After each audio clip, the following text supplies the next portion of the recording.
This is being recorded. I think that showed up when everyone joined. And we intend for this to last for the better part of an hour. Occasionally they go over a little bit, they rarely go under. So welcome everybody. We're happy to have you here with us today. This is the third of our session on perspectives on aging at home in place. So it's perspectives on aging in place. Today is meeting long-term care needs at home. Prior to this, we have done one on the use of reverse mortgages in order to provide money or income in order to stay at home. And there's plenty more to do on that. And the second one with Ron Calvert as our guest was on home care and home health care, hiring somebody to come in with a service into the home. Today, as we say, this is part of a series, and this is the third. It will be available on demand for people who are members of the club. If you're not, and you're interested, contact us. It's real easy. But at any rate, they will be available on demand, so you can see this presentation or this discussion later. The series is Perspectives on Aging in Place. It is really more of a series of discussions than it is presentations. Today, we're talking about how to stay home longer with better quality of life. The Empowered Living Club is a new community resource. As I mentioned, it's easy to become a member. We're not going to spend time on that right now. It's open to everyone age 18 or over throughout the United States. It's a community resource, and it's really designed to empower all of us to meet the challenges of aging while embracing its opportunities. So we want to face the challenges of aging together. Today's experts are really homegrown. It's the Golder Care team. All righty. I am Jamie Long, and with me is Kathy Nitz and Gail Glockoff Long. Gail and I are married and have been for over 35 years. Kathy and I only seem to be married. We have been working together for the better part of 22 years or more. So we have a lot of experience, and we're not going to belabor that. But as I say, Kathy has been working with me for 22 years. Gail was prior in the insurance industry. She has a compliance background, which comes in very useful in many of for many of our clients and in many situations. And Gail has been with us since something like 2009 or 2010. At one time, I practiced elder law, and I was the first elder law attorney in this region of the country. 3 years ago, I retired from the practice of elder law, gave up my license, and became a full-time patient advocate at Golder Care. We had been running Golder Care since 2008, so it's something like 15 years old. And we did that because we had taken elder law as far as we could go, and we've now gone further. Again, those are topics for other days. Here's a slide. Help, I've fallen and I can't get up. Okay, so what happens when you can no longer care for yourself? This whole series is a discussion of perspectives on successfully aging in place, staying at home, being able to stay at home as long as possible, if not for the indefinite duration, and thereby successfully aging in place. You want to be able to age in place, you're going to have to take into account the fact that you may need care at some point, okay? And not just what we call acute care or medical care, but long-term care. And that's what we're going to be talking about today, okay? What you know about needing your care needs at home. This is considered kind of an intermediate level of information and insight. You see there on the slide, for those of you who can see it, there are 4 bullet points, and they match what was on our invitation. So for those who who aren't online in terms of visually, today's topic is what you need to know about meeting your care needs at home. So how you can do that. Whether you do it yourself or you have somebody else do it for you or you hire professionals, any way you need, this is information you need to know about. What's that all about? What's it all about trying to meet care needs at home? First bullet point is ADLs versus IADLs. We're going to explain that. What's the difference? How they impact your ability to stay at home. Second bullet point, how to replace what you can no longer do for yourself or if you're doing for a family member. Can the family fill in those can't do gaps? How long can, third bullet point, how long can they keep it up? What happens when they can't? So we're talking about me doing that for Gail, or Gail doing it for me, or we're doing it for other relatives or mom or dad or grandma or grandpa, that sort of a thing. How long do they keep it up and what happens when they can't? And the last bullet point is understand how to avoid self-neglect. Some people will ratchet down to the point where they're really not getting the care they need, and that can be problematic in more ways than one. How to make sure you aren't involuntarily removed from your own home. And I can tell you that when I was an elder law attorney, I was hired by the state of Illinois Department on Aging to do what were called involuntary guardianships and involuntary placements in cases where it became bad enough that they simply could not in good conscience allow someone to remain at home in that sort of a situation.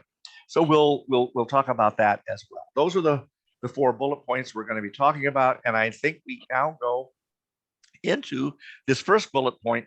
What are ADLs? What are IADLs? That's the really standard nomenclature for describing these different types of care needs and what's involved in that. And I think Kathy's going to moderate these slides. Okay, well, let's talk first about ADLs, activities of daily living. And it's important that you understand some of these terminologies and references because it's used as a benchmark a lot of times for certain levels of care and what you may or may not need. ADLs are the very basics. Can you feed yourself? If you're given food, can you take the fork or however feed yourself, get your food in your mouth? Are you continent or can you deal with the incontinence care? You know, some people are not continent, but they can change their own necessary things. Transferring, you might be in a wheelchair most of the time, but can you transfer from the wheelchair to the bed? Can you get yourself in the bed by yourself without help? Can you get yourself out of the bed and back in the wheelchair or in the bathroom? Can you dress yourself? That doesn't mean it has to match or look great, but can you actually put your clothes on? Can you identify this is a shirt and it goes here? And bathing, can you bathe on your own adequately? This slide is a really great one we found. On the left are the ADLs, getting in and out of bed, eating, bathing, going to the bathroom, getting dressed, and getting around inside the house. On the right is what we call IADLs, or instrumental activities of daily living. That's sort of like the next thing. You know, you learn to do all the ADLs when you're very young. And then when you get a little older, you learn to do the IADLs. And on the other end of the spectrum, the IADLs are sometimes the first things to go. You can eat by yourself, but you can't go out and go grocery shopping. You can no longer walk through the grocery store. Money management.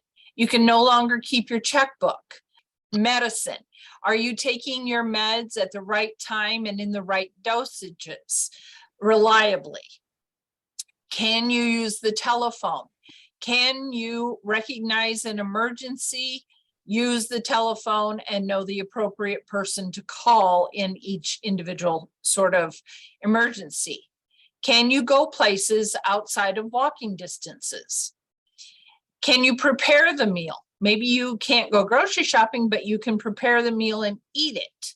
But then maybe you for whatever reason, can't prepare the meal. Can you do the laundry? Maybe you can do it, but it's in the basement and you really shouldn't navigate the basement stairs. And then appropriate housework. And housework is always a relative term, because some people, housework is one thing, and then there's the ones like us that housework is a little different. So, And knowing what the ADLs and the IADLs are, why is that important? The ADLs and IADLs are triggers for many other things that we run into as we age. If you have long-term care insurance, or if you have one of those hybrid life insurance or annuity policies that has a long-term care part to it, they usually say they will only pay if, and then there's a definition of how many ADLs you have to need help with. And so it will have, for nursing and paying at that level, you have to need help with 2 or more ADLs. But for a different level of payment, you might need a different combination of IADL help. That those different triggers also are used for eligibility for things like adult daycare. You can't, I know Kathy would love to just go to adult day and sit in color for the day and do things like that. She used to go with her auntie, and they won't let her participate like that. She doesn't require help with any of her ADLs or IADLs. So without that qualification, she can't be part of the adult day program. There are supportive services. In this area, we have alternatives for the older adult. There's also Generations on the Iowa side, and they have programs under them, which may include things like Meals on Wheels. They may have programs that they'll help you with writing checks, different things like that. For all of those programs, you need to have some level of help that you need. You have to meet one of the ADL, IADL requirements to get those extra services. So let's talk about when you start needing help for IADLs. Can your family provide the help? Are they close enough to be able to do that? And if not, do you have friends or other associates that are willing to help? And remember what the IADLs are, and I'll kind of use my grandma as an example. She got to a point at 92 that she would worry about, did she pay the telephone bill, or does she need to remember to pay the telephone bill? So she would get up in the middle of the night and look at her checkbook to see. And it was driving her crazy. So we suggested, well, perhaps my aunt would pay her bills from then on. Oh yeah, she was all about that. Do you need to add outside help? Well, when it's IADLs, we're talking about things like you can no longer cut the grass. Well, sure, there's plenty of lawn services you can hire for that. You need somebody to push the snow. Well, there's plenty of those kinds of people. But who does what, and coordinating all that help is a project in and of itself. What accommodations can help you at home? We all have seen the local person at Overlook Village who went viral by putting she said her doctor suggested she put a bar in her bathtub to help. So she did. But she used the definition of a bar as alcohol. But we all talk about, the bars in the bathroom, the bars, or, the rails to help us get up the steps, into the house. Let's pick up all of the throw rugs when we start to have some mobility issues. And what accommodations, think out the box. We had a client who had a brilliant idea years ago that I didn't think about. She had made, she'd crocheted a little lanyard like thing with a pocket on the bottom where she kept her cell phone, because she said she doesn't always have pockets and wants to have her cell phone with her in case of a help, I've fallen and can't get up. At least she has her cell phone with her. And you know, a lot of people employ adult day. We have one on the Iowa side, Jane's Place, and we have the one here in Illinois on 23rd Avenue. You know, that's a great place. They can come and pick them up on the bus. It's socialization, it's therapy, and they can even do baths there for people that need help with bathing. But this is really sort of an assisted level living level of care. Again, my grandmother, at one point we thought she could benefit from assisted living level of care. Oh, I'm not going to those are for old people. What are you talking about? You know, but you know, we had to provide, we were starting to pick up more and more of these IADLs.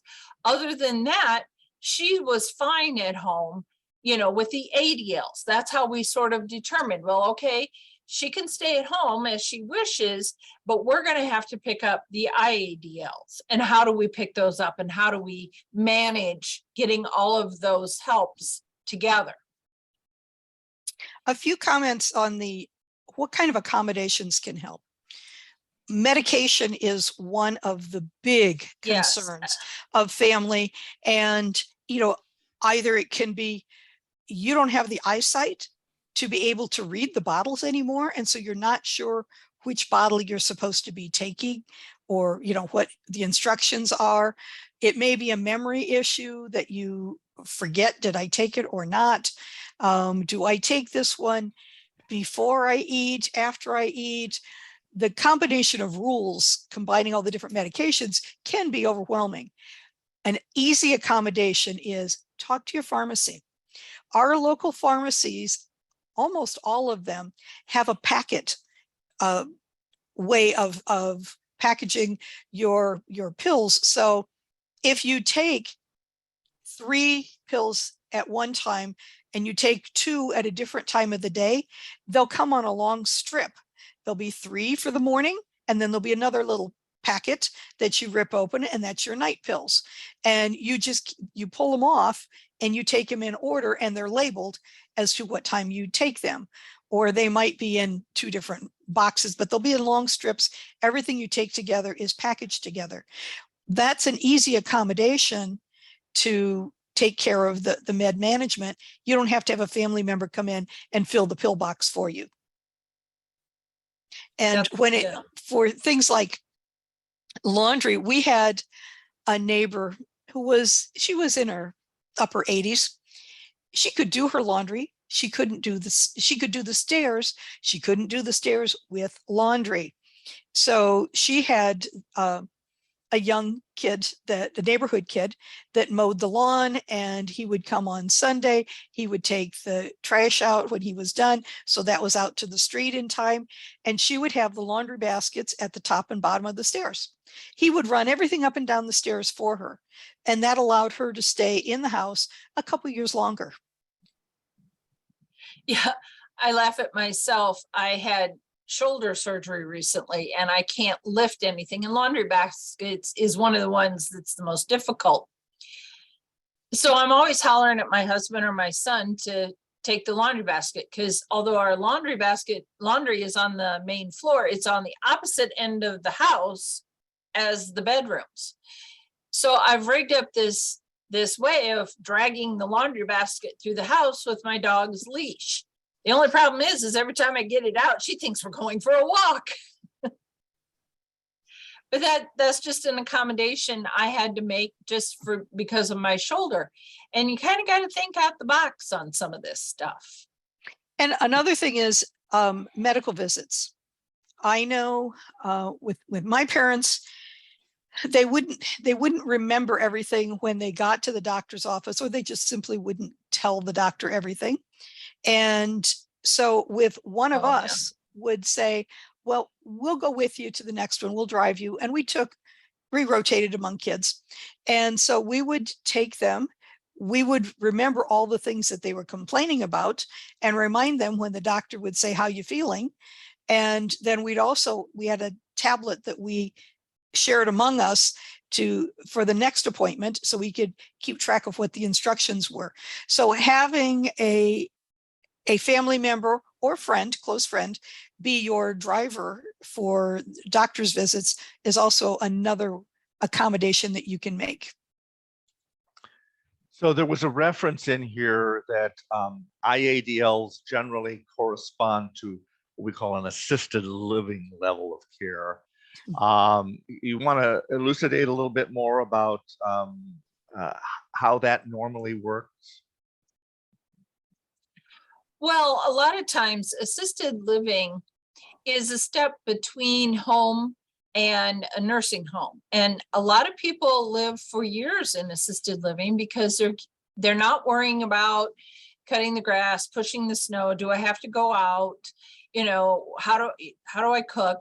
And so they're getting proper nutrition, proper med management, socialization, and they can stay in an assisted living longer.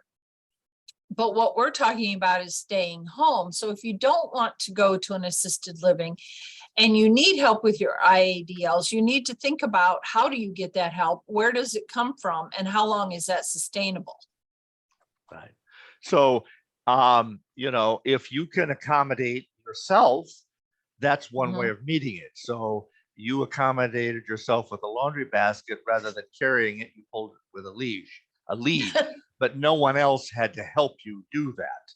The only Right, casualty right. there was the dog's communication level of when they're going out or not. In other cases, it may be like the next door neighbor that Gail was talking about. She made arrangements for somebody who was doing a certain level of help already, simply to take those things up and down the stairs and when they're taking the garbage out and all of that. So there was some help, but it was a pretty efficient and fairly low level of help needed. It was just filling in, taking loads up and down the stairs, and taking the garbage in and out to the trash. And then you might have a situation where somebody is actually there or staying there and doing a lot of the needs, preparing all the meals, administering the drugs, et cetera, et cetera. And it could be a kind of a do-it-yourself situation where it's family members or friends who step in to do this, or we could have home care services that do that, such as we discussed with Ron last month. So you can have somebody do that, and they may be there some of the time and for specific tasks, or they may be there all the time, although that gets to be quite costly. But the IADLs are those things that kind of are typically done in more of a family situation, or a little, as Kathy kind of put it, a little older child. Can you drive? Can you balance a checkbook? Can you do all of those things for yourself? And we have go ahead. had a couple of clients that they used the adult day as a way that they could continue to work while their family member was safe during those hours. And then they provided the help at home the rest of the time, but they needed either, you know, a half a day a week so they could run around and do all the grocery shopping and do their own doctor's visits, or it was a regular every day so that they could actually go into work and continue working because they were still of that age. Yeah, we had one particularly who he went to work 5 days a week driving a truck, and there was help that came in during all of that period of time. His wife was probably really at a nursing level of care. I mean, they had to use a Hoyer lift to take care of her. She couldn't do much of anything for herself, but he had help coming into the house. He was able to get some assistance for that, And they were there while he was out during the day. So he could continue to hold his job and he didn't have to leave the job. Um, Another function of that can be a certain level of respite. Our gentleman did not get a lot of respite. He pretty much was either trucking or caregiving, and there wasn't an awful lot of respite. But if you've got a spouse home and you're trying to do the housework and the meal prep, the grocery shopping, if you're able to send your disabled spouse to daycare, and not only may it be good for them in multiple ways, but it can also give you some respite so that you can get other things done that you need to get done, and you would really be hard pressed to if you didn't have that. Okay, let's move on to when you're going to be needing help with ADLs. And let's remember what ADLs are. You know, getting out of bed, going to the bathroom, dressing yourself, feeding yourself, things like that. You know, can your family still provide the help? You know, not only do they have the time, but do they have the skill level to be able to know how to provide the help that you need? How much outside help is needed? You know, does dad just need help getting up in the morning, getting going, getting dressed, and then he's pretty good the rest of the day? So you just need a few hours in the morning? Or is this something that he really shouldn't be left alone because he couldn't get out of the house because he can no longer ambulate? You know, he might be perfectly cognizant of what's going on and know to call 911, but he couldn't get out of the house in case of a fire. That becomes a problem. What are the costs? Well, a lot of people think, oh, well, Medicare will send a nurse over. Well, that's usually a short-lived, and the nurse is there 10 minutes, and she is not there to provide help with getting dressed or getting out of bed or taking you to the bathroom. She's there to check your medical needs. You know, and then what are the costs? Well, that kind of goes with the bullet above it. How much help from outside sources are you going to need? The more help you need, the more it's going to cost. Can you use long-term care insurance or VA aid and attendance? That's a real big, it depends. It depends on what your long-term care policy says. A lot of them you can, some of them you can't. And VA aid and attendance, that is a great option for people that have served in the military or their surviving spouses. A lot of times you have the wife that is left after the husband has passed, but the husband was the veteran. There are benefits for spouses to get a little extra money to maybe pay for those people to come in and help them when family still can't be the constant help. And even beyond what we have on the slide, the VA aid and attendance, there are, and this is now we're launching into other topics that will be the topic of other discussions, other days. But VA aid and attendance is only one of the benefits that the Veterans Administration renders. Another one is VA medical or healthcare for veterans. And together with the medical, there is some respite care there and some other aspects. There is even a special veterans hospice program. So there are a number of veterans programs that may possibly come into play depending on the circumstances. Well, and something that's not on our slides, but there are home and community-based services through Medicaid that can help with people coming in. They do not provide 24/7 at all. The hours are fairly minimal, but if that's what you need, that might be a good source, is to look into that.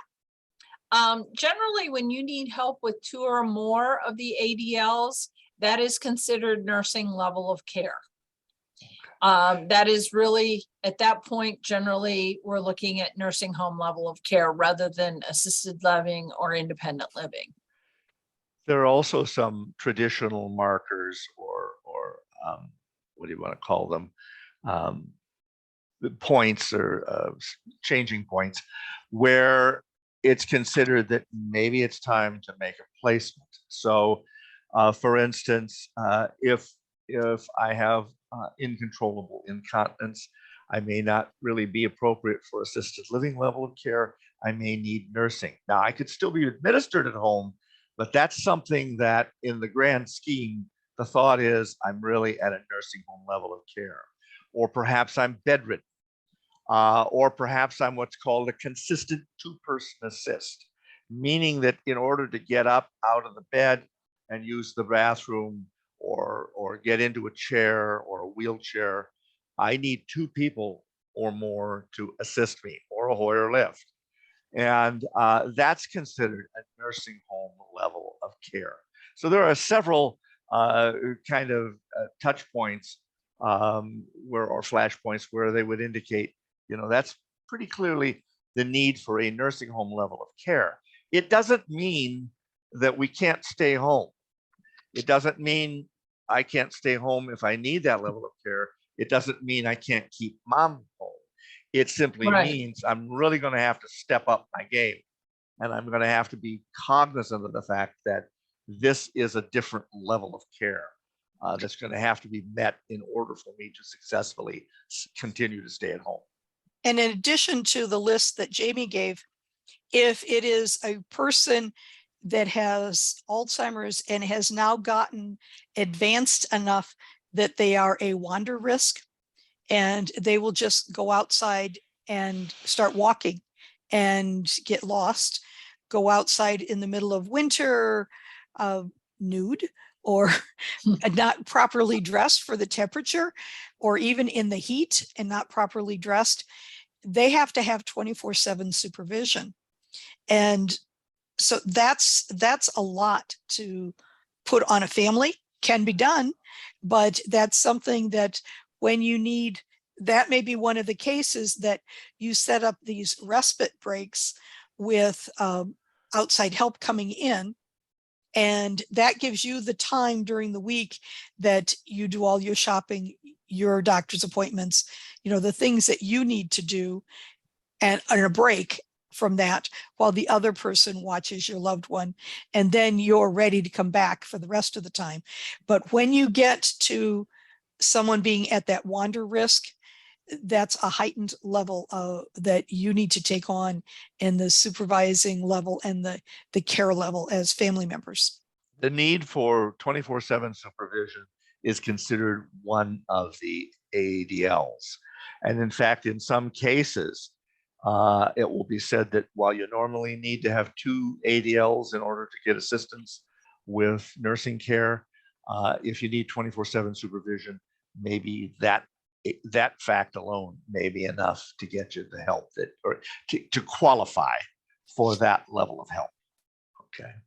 Mhm. So the other thing is we want to keep people safe. You want to keep yourself safe. You want to keep mom safe.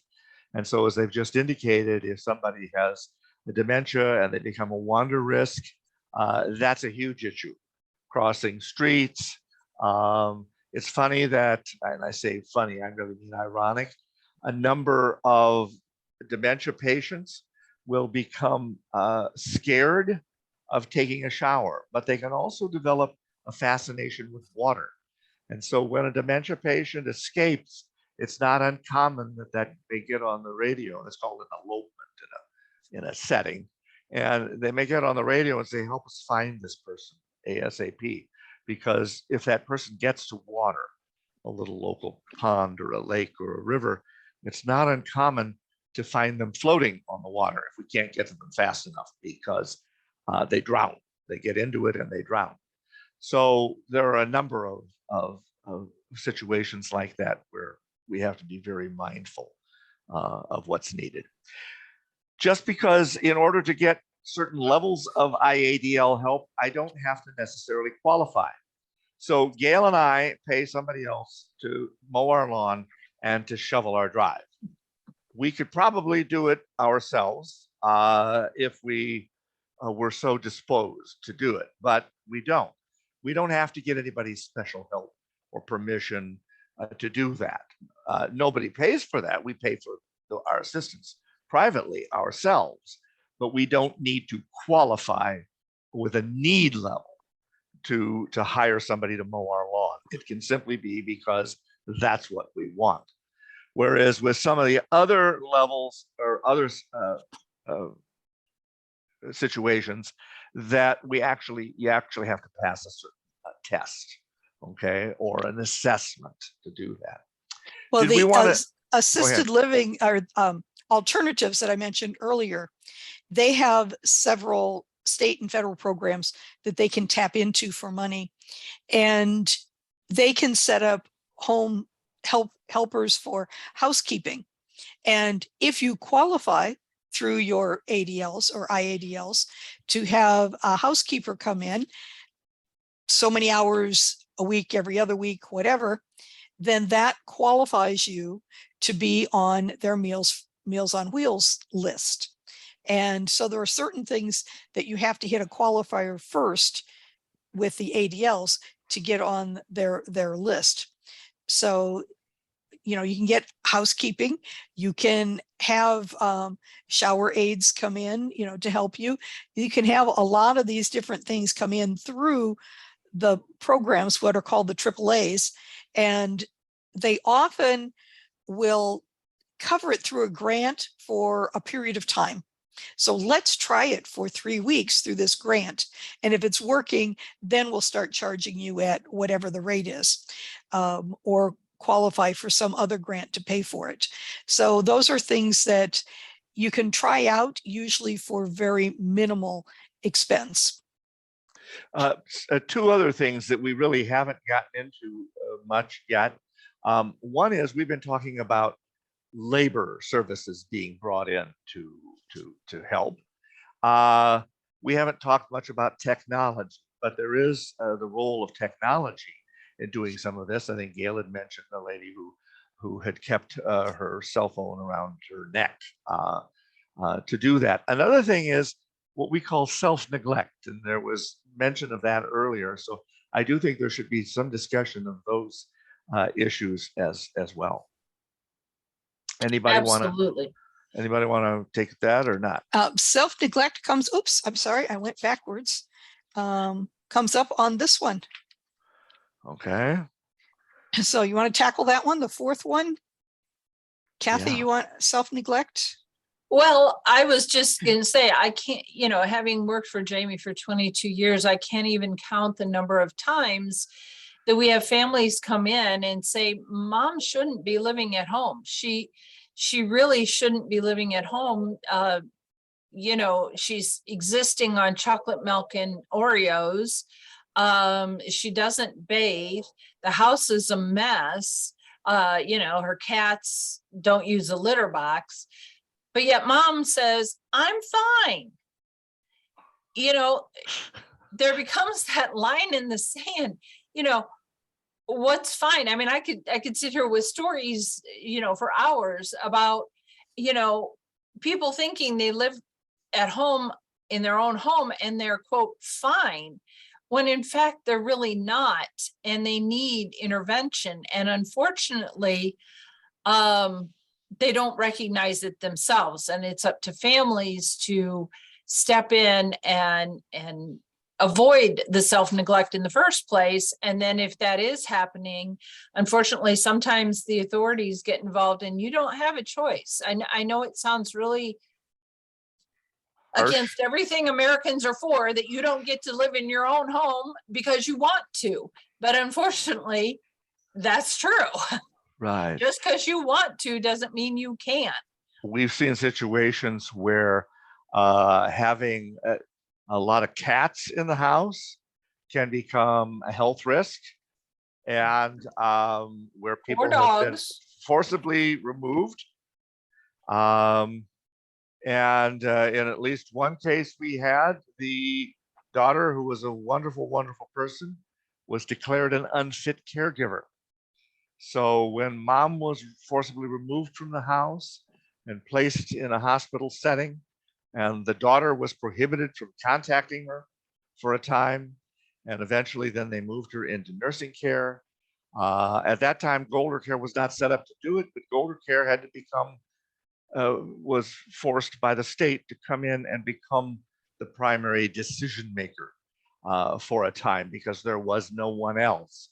And ultimately, the daughter was allowed to go back to see mom, et cetera, et cetera. But she was declared an unfit caregiver by the state, which we were a little bit unhappy about, particularly because he didn't have dementia issues, and he had left the house and gone into long-term care, and he was doing almost everything for himself, paying all his own bills, et cetera, et cetera. But they were hoping that once mom was placed, they would be able to bring dad back home and daughter could care for him there. And that probably would have worked, although he had some significant physical needs. But because she had been declared an unfit caregiver, we couldn't do that. So dad was stuck in the nursing home. So there's just a lot of different aspects that we need to take into account. Years ago, I studied friends in Tennessee. And in those days, in order to get into assisted living level of care, if I wanted to go into assisted living, I had to be able, physically and mentally able, to get myself out of the facility on my own power and at my own direction within a 10-minute period. If I couldn't do that, I didn't qualify for assisted living and I had to go into nursing care. Now, I don't know if they're still quite that strict down there, but the inability to get out of the house or to recognize the danger is a huge problem that we have to be aware of if we're going to successfully keep someone at home, whether it be you yourself or another family member. If it's unsafe, that's not going to work, and a placement may be required. And to not get, to refuse help and to not be able to get mom the help she needs, it can place the family caregiver or caretaker into a very difficult situation. We call these compliance issues, but we need to be aware of all of those. Similarly, going along with that, this last line of thought, anytime you're keeping somebody at home, yourself or anyone else, you need to have an emergency plan. What happens if my caregiver has a heart attack and is hauled off to the hospital? What are they going to do with me if there's no one there in the house to take care of me and I need someone to do that? We've been through those situations before. We've always got to have some kind of a care plan for what's going to happen in this emergency or this eventuality. I was going to speak to that because there are times that, a family member is the caregiver, not even an outside person, a family member. And we've had family members that have, the caregiver has died. We've had the caregiver, the person they were caring for fell on them, broke a shoulder, different things, appendix, whatever, different problems where they're going to be in the hospital for a while. And if you can plan for it ahead of time, you've got somebody lined up. You know you're going to have the surgery coming. You've got other family members, friends lined up. But if it's an emergency, there's no plan. You can have set up an emergency plan ahead of time with an agency. They're not coming in. They come in, they meet you, and they get to know you. So when an emergency happens, you just have to place a call and someone will be there and will provide that care that the missing family member had been providing. So that is something to make sure you have that queued up if you are the sole caregiver or the primary caregiver for a loved one, or you only have, or you're the one needing the care and you only have a primary caregiver. So they will to have some kind of plan. They'll have pre-assessed Yes. the situation, and they'll actually have a plan in terms of the types of care needed in order to do that. And most of the agencies don't charge to set up that plan. You aren't charged until they actually have to activate it and come in, but it gives them a baseline, something to go from, and we don't have to scramble at the last minute to bring someone in. I just talked to a client yesterday about that, and set up a meeting with one of the home care agencies to go to her home and meet her. And, it takes time to set that up. Paperwork. Copies of insurance cards, all those kinds of things, all the information. I said, if you go have that done, have them come out and do all of that. They put your file on a shelf, but when you need it, they're ready to go. And that was huge in their case, for her. So I would strongly suggest anyone that is home alone always have that, because you go back to how long can the family keep it up? How long can they do the 24-hour if necessary? How long, how many friends can handle this? I mean, it gets very taxing on the caregiver. And from a caregiver standpoint, one has a tendency to say, I'm no longer the spouse, the son, the daughter, whoever. I'm the caregiver.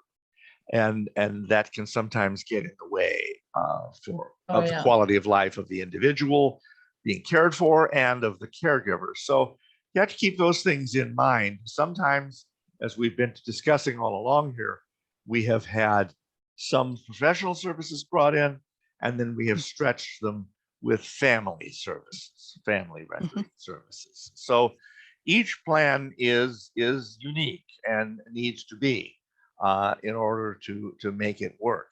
I mean, bottom line here is, if I'm going to be able to stay at home and successfully age in place, either for the rest of my life or for longer than I otherwise would, I need to be able to meet those care needs as they arise. Now, I could die tonight in my bed of a heart attack and never need that level of care, but I could live another 20, 25 years and gradually lose my ability to do some of those things for myself and start to need care. And so how am I going to deal with this? How are we as a family going to deal with that? I noticed that it is approximately 10 minutes of the hour. So I said we like to keep these to about an hour. This is kind of an intermediate level. We haven't gone into deep depth here, but on the other hand, I think our discussion has been just a little bit more content rich than typical public education. Hopefully, you found something in it that you find helpful. At this point, we're at a time for questions. And let me give you the procedure for that, Jamie. Yeah, go ahead. Because Jamie doesn't know how we do the questions. We actually so you can see this is one of my IADLs. Gail helps run that piece, and I don't have to because she knows how to do it and does it. There are a few different methods for you to, if you'd like to present your question right now, you can raise your hand in Zoom. Down by you can put a chat in the chat box, send your question, or you can raise your hand and I'll call on you, we'll unmute you. If you prefer to not make your question quite as public, and that is perfectly fine, the email is listed on the screen, elc@goldercare.com. You can send your questions in. You can give us a call and we can answer them that way. Either any of those methods work. And here is a good question that came in. Would you like to say something about legal risk to family caregivers? Jamie, I'm going to bat that one to you. That's fine. And I was thinking about that, but I didn't get to it. So thank you for reminding me, Hillary. Golder Care, we're doing what we call patient advocacy or total patient advocacy. We're helping people make these transitions from, say, independent living to needing care, and hopefully being able to stay home longer if that's what we want, or otherwise finding an appropriate residential placement. But doing what we do, we like to say we look at the 3 C's: care issues, cost issues, and compliance issues. And this question really goes more to what we call compliance type of issues. We've talked about creating danger for family members. So for instance, we talked about the lady who was caring for mom at home and was ultimately declared an unfit caregiver. That's a real compliance issue. You know, if this lady wants to care for her husband later, she could have issues. And so the point being raised is there are compliance or legal issues that very much have to be taken into account if we're trying to do care at home. And one of those is that we hire somebody to come in and help us. And the question then becomes, well, what if they're injured doing it? Do we have workers' comp? Okay. We need to have workers' comp. Okay. If we don't have workers' comp, it can wipe out mom and it could wipe out you. And I've been in those situations for the last 35 years. I mean, I've seen them come up way back into the 80s even.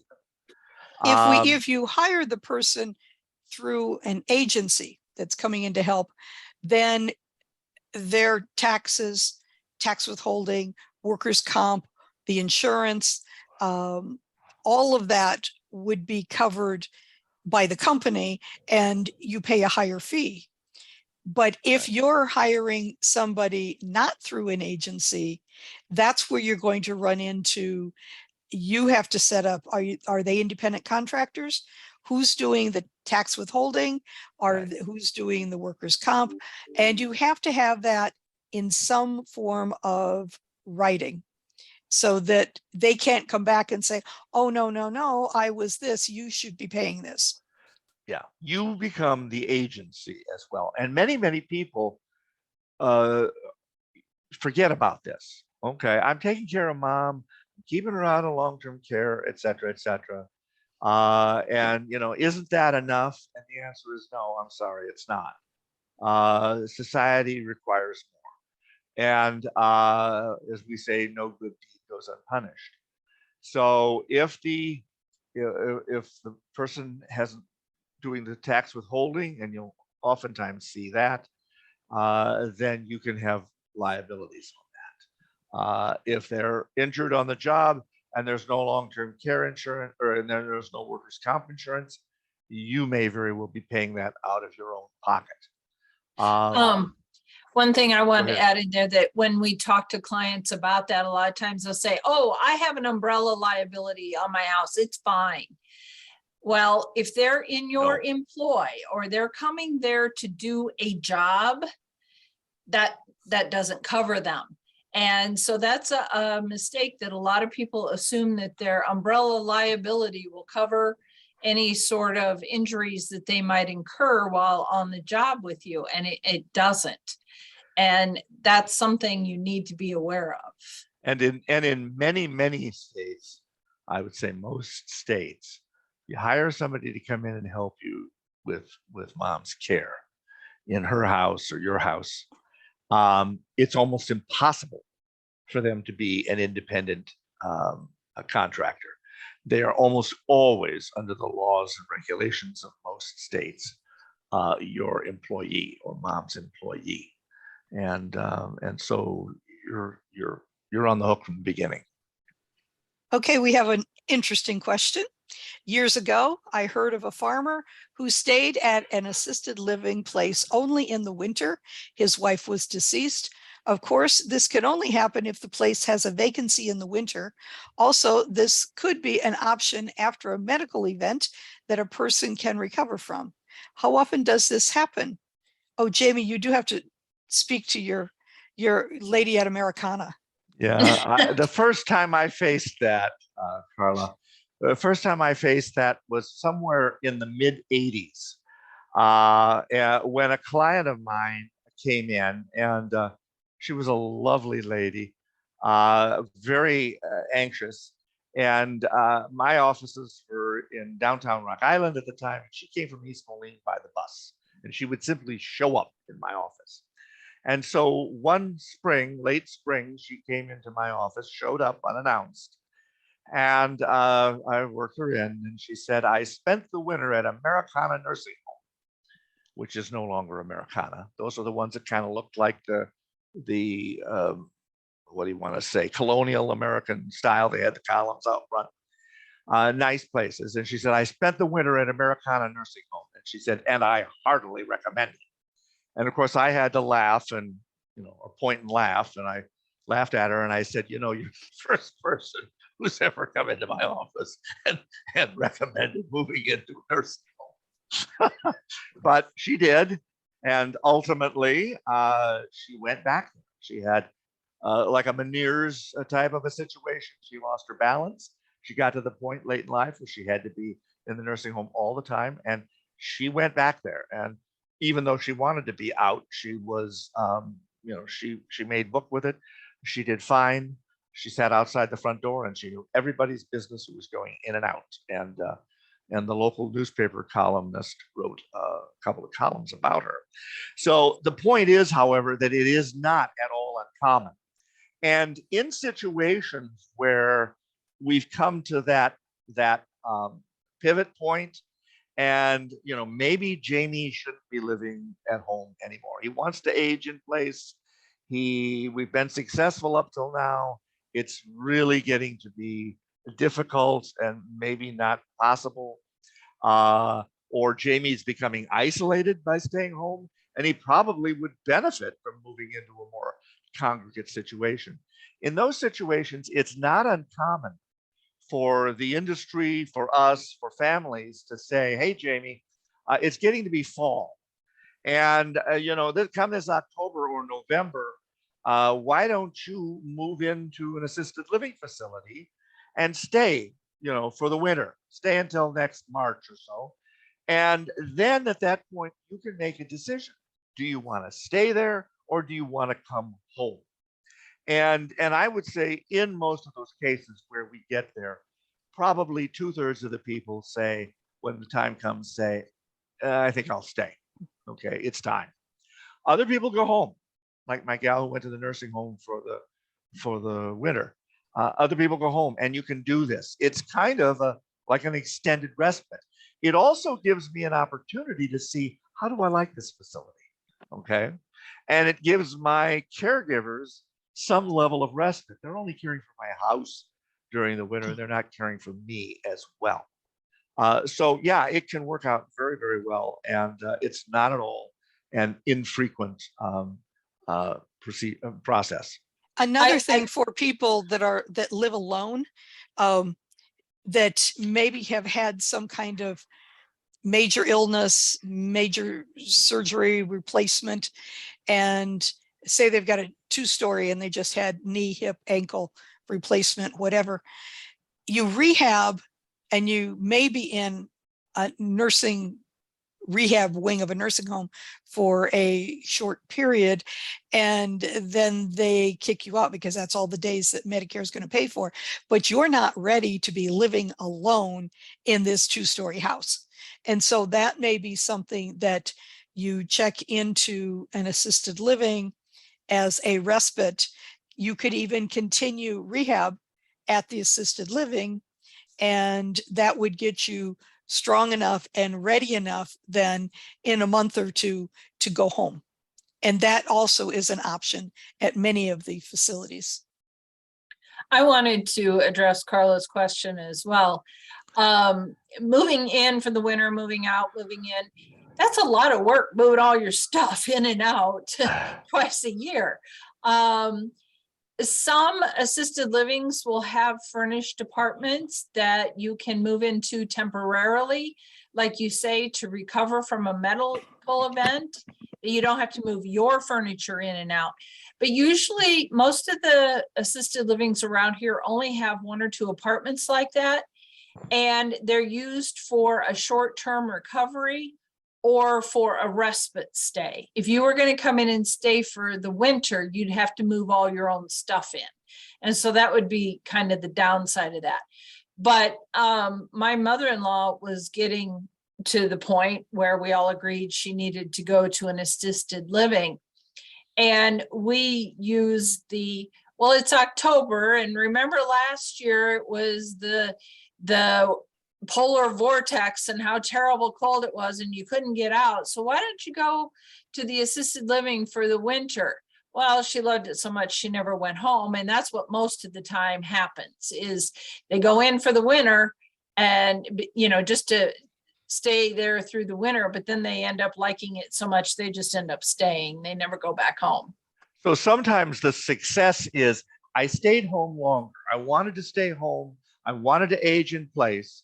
And we made arrangements for that to happen. And other people, the system helped do that.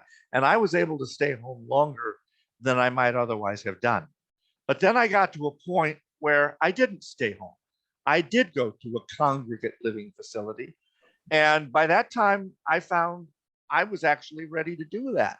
That was kind of a logical next step for me. And I was fine with it. Now, not everybody's there, but I had one lady who was 95. She sat across the desk from me and said, "Oh, to be 75 and young again."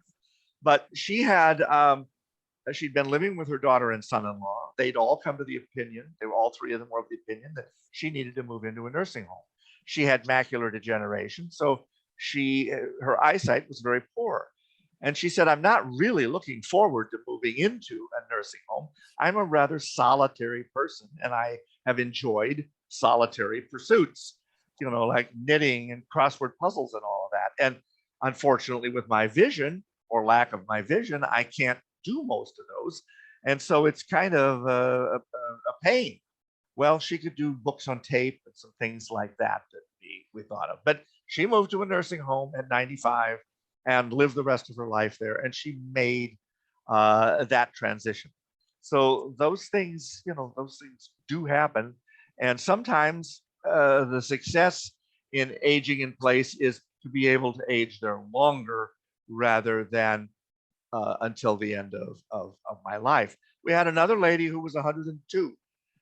She had been very financially astute. She was a businesswoman. She had played the stock market until she was in her late 90s. She was living at home in a house that was one level. She had a daughter and family in town. And between the daughter and help that we hired, we were able to keep her at home. But she refused. I mean, she was compos mentis. There was no dementia. And she was a solitary old Swede, and she enjoyed her alone time.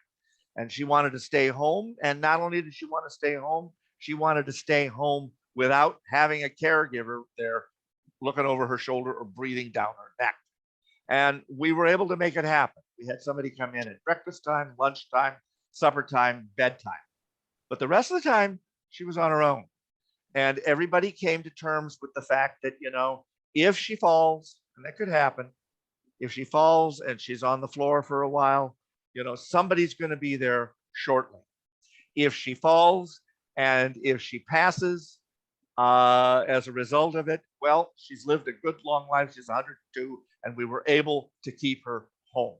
And in her case, we kept her home until the last week of her life, which was spent in a hospital. So it was a total success. It's now about 7 minutes after the hour. So let me do a quick summary. Okay. Today's presentation, I have recorded. I'll be editing it and posting it on our website in the next few days. If you are interested in the presentation we did last month on hiring home care, that has been edited and that has been posted to our website. Go to goldercare.com and then go to Empowered Living, and you'll see the videos there, posted, all the ones that we have done in the last few months. We have upcoming topics for our Perspectives on Aging in Place series, and in no particular order. We think that next month we'll be adapting your home for accessibility and safety. That's the goal, but sometimes things see. happen. And it's a different topic, but it will be one of these topics next month, and we'll send out invitation to you also for that topic. And for the three of us, we would like to thank you for joining us today. And if you have additional questions, please feel free to email them to us or to call us and ask, and we'd be more than happy to answer your questions. Or if you want to make sure you are a member of the Empowered Living Club, contact us at either that phone number or that email, and we will make arrangements to make sure that happens.